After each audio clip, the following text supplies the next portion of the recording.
nih. Ya. KSP beberapa waktu terakhir terlihat kayaknya cukup banyak bicara. Ini tugas pertama dari Presiden untuk KSP-nya apa, Pak? Kalau tugas dari Presiden sudah jelas di Perpres, yaitu monitoring, evaluasi program-program prioritas. Tapi kita juga melihat bahwa begitu banyak hal yang dilakukan oleh pemerintah, itu harus disosialisasikan. Jadi walaupun ya sudah berdiri kantor komunikasi pemerintah, ya kan kemarin kantor komunikasi Presiden kan, sekarang kantor komunikasi pemerintah.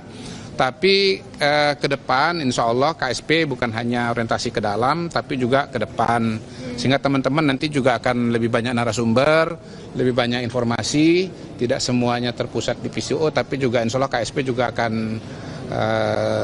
tampillah untuk menjelaskan program-program Presiden yang bagus-bagus ini. Berarti udah komunikasi sama badan baru PCO ini?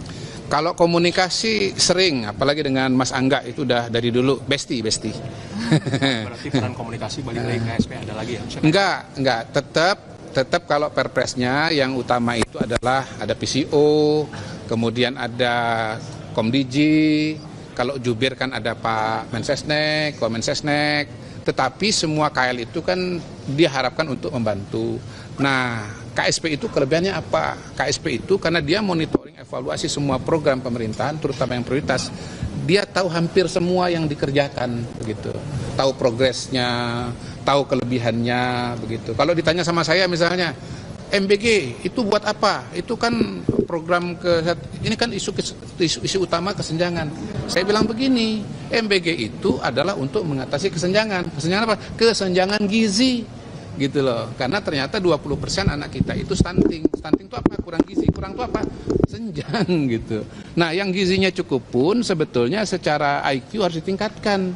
Kenapa? Kalau dibandingkan dengan negara tetangga, IQ kita senjang. Jadi kita pengen yang stunting nggak stunting, yang IQ-nya masih kurang bisa meningkat supaya kita kualitas SDM-nya bagus dan bisa bersaing dengan negara tetangga, mau negara manapun, mau Singapura, mau Cina, mau Amerika dan seterusnya. Begitu itu cara kita menjelaskan pentingnya MBG di masyarakat.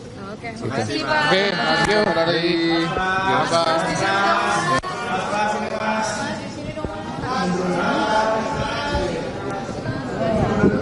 Mundur lagi biar kamera ini bagus. Mas, arah mana? Mundur aja. Agak mundur.